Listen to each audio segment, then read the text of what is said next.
Assalamualaikum warahmatullahi wabarakatuh. Perkenalkan, nama saya Abi dari kelas Insight. Ini saya akan memaparkan hasil dari ujian praktik saya pada domain NLP. Baik, untuk judul yang saya angkat yaitu analisis sentimen komentar Instagram cyberbullying menggunakan algoritma net bias. Baik, adapun latar belakang pada topik saya sama dengan Instagram. Instagram merupakan media sosial yang paling populer pada zaman sekarang. Penggunanya dimulai dari anak-anak, remaja, hingga orang dewasa yang terus mendongkrak popularitas Instagram ini. Namun, media sosial ini tidak lepas dari bahayanya cyberbullying yang sering dilakukan oleh pengguna, khususnya pada kolom komentar. Yang jadi yang bakal saya analisis adalah ya, dari kolom komentar dan jenis sentimennya, yaitu komentar negatif atau positif ya, seperti itu. Lanjut ke bahaya dari cyberbullying. Ini bahayanya. Jadi ya, tentunya meresahkan banyak orang ya, dikarenakan dampak yang ditimbulkan. Dan maka dari itu dapat dilakukan suatu analisis sentimen ya, pada kolom komentar Instagram yang berupaya untuk mengetahui kata-kata atau sentimen dari setiap komentarnya. Nah, analisis sentimen ini merupakan suatu cabang dari ilmu teks mining ya, yang digunakan untuk mengekstrak, memahami, dan mengolah data teks. Lalu untuk mengetahui setiap sentimennya, kita bisa menggunakan fitur sum frequency inverse document frekuensi atau bisa juga TF IDF ya pada algoritma net bias ini. Baik, adapun tujuan yang saya angkat, yang pertama adalah mencari komentar-komentar di media sosial, lalu mengetahui komentar negatif dan positif. Nah, dari analisis sentimental ini kita juga bisa dapat mengetahui komentar yang bersifat negatif dan positif ya. Maksudnya seperti itu. Lalu yang ketiga adalah pengujian iterasi maksimum seperti akurasi, presisi, accuracy, dan lain-lain. Nah, adapun urgensinya, pertama adalah bahaya cyberbullying, tentunya meresahkan banyak orang dikarenakan dampak yang ditimbulkan. Dan yang kedua adalah dapat dilakukan suatu analisis sentimen pada kolom komentar Instagram yang berupaya untuk mengetahui sentimen dari setiap komentarnya. Dan selanjutnya adalah dataset.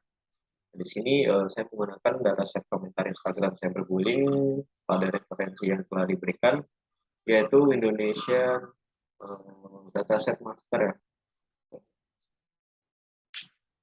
Baik, nah di sini saya panggil untuk lokasinya, setelah saya simpan di direktori saya.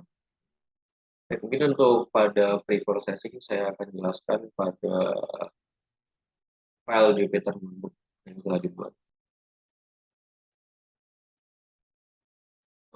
Baik, ini adalah file pada Jupyter Notebook saya.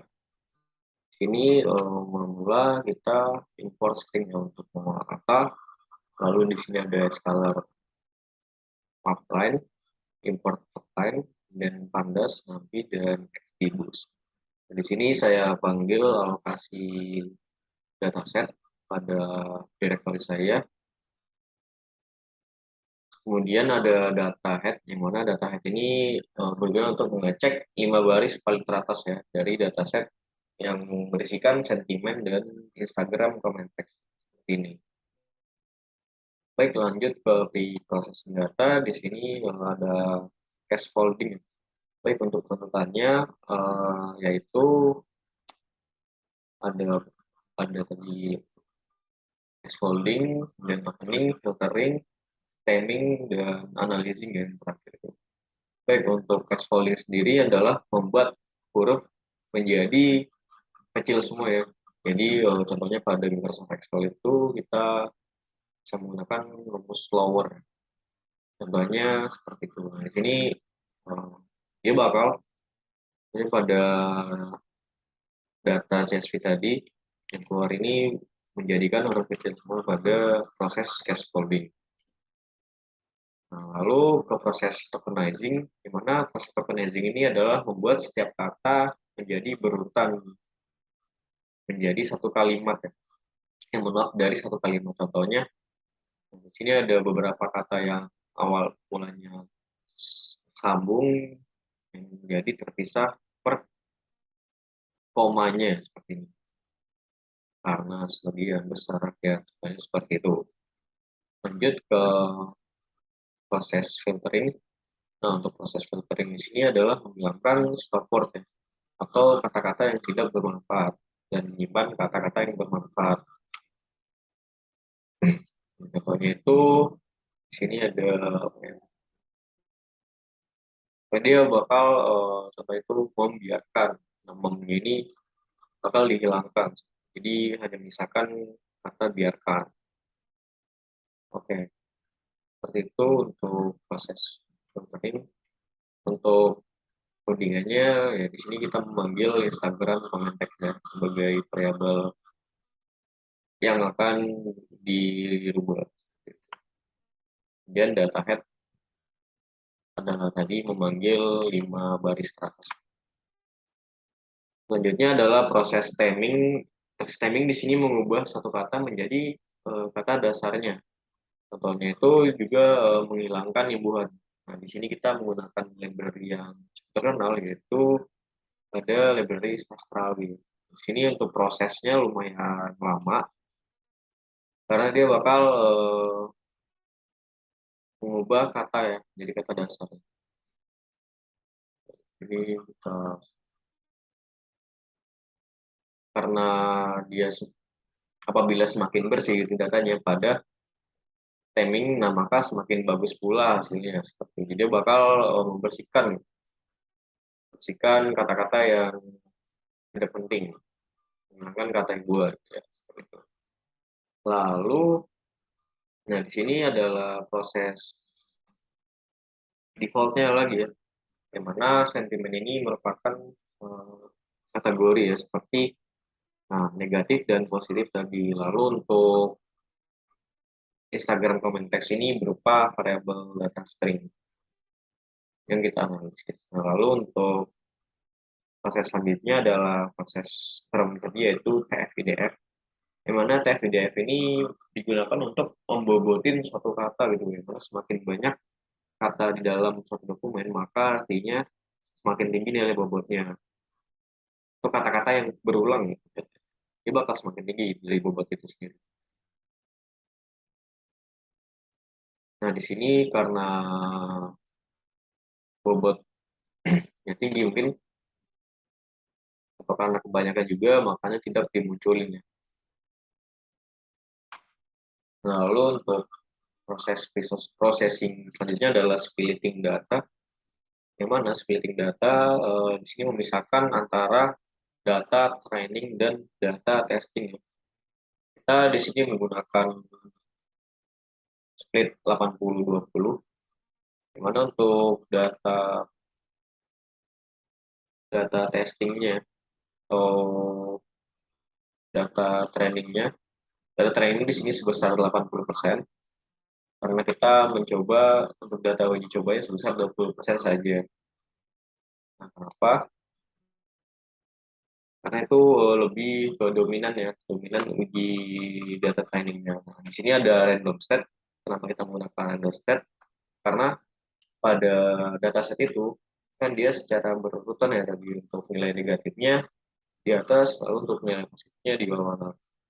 Maka itu dibutuhkanlah random state untuk mengacakkan atau pengacakan data gitu menjadi tidak berurutan, karena kalau datanya tidak diacak itu akan merusak sebuah akurasi dan presisinya. Jadi data yang bagus itu adalah data yang dilatih. Jadi data yang bagus adalah jadi data yang bagus untuk dilatih adalah jenis data random ya, atau jenis data yang berbeda-beda seperti itu. Dan di sini adalah performa dari algoritma net bias, mana kita menggunakan akurasi, presisi, recall, dan efficient. Nah, didapatkanlah sebuah akurasi sebesar 90% algoritma net bias, lalu precision-nya 85%, recall 97, dan efficiency-nya adalah 90%. Jadi yang nilai terpenting adalah pada akurasinya saja ya biasanya, yaitu sebesar 90%. Di sini adalah conversion matrix, kita juga bisa menghitung manual apabila hanya untuk mencocokkan pada nilai akurasi dan lain-lainnya saja. Nah, kenapa tadi itu ada kita mengimport XGBoost ya. Nah, XGBoost ini digunakan untuk menaikkan akurasi sebesar dari akurasinya ini 65 saja kita bisa naikkan menjadi 91%. Baik, itu untuk proses di processing data dan performanya. Saya lanjut ke PPT untuk menjelaskan kesimpulan.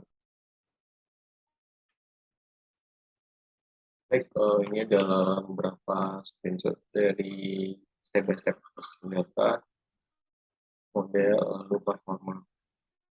Nah, adapun kesimpulan yang dapat saya tarik, yaitu pertama dilakukan uji coba komposisi data API secara 80% dan data ujinya yaitu 20%. Lalu yang kedua adalah berdasarkan hasil pengujian yang dilakukan, didapatkan tingkat akurasi terbaik sebesar 91%, kemudian presisinya sebesar 85%, lalu 97% recall, dan F-measure sebesar 90%. Baik, mungkin itu saja untuk pembahasan mengenai topik yang singkat mengenai analisis sentimen komentar Instagram cyberbullying menggunakan algoritma net bias. Terima kasih. Mohon maaf apabila ada salah kata. Sekian. Dan wassalamualaikum warahmatullahi wabarakatuh.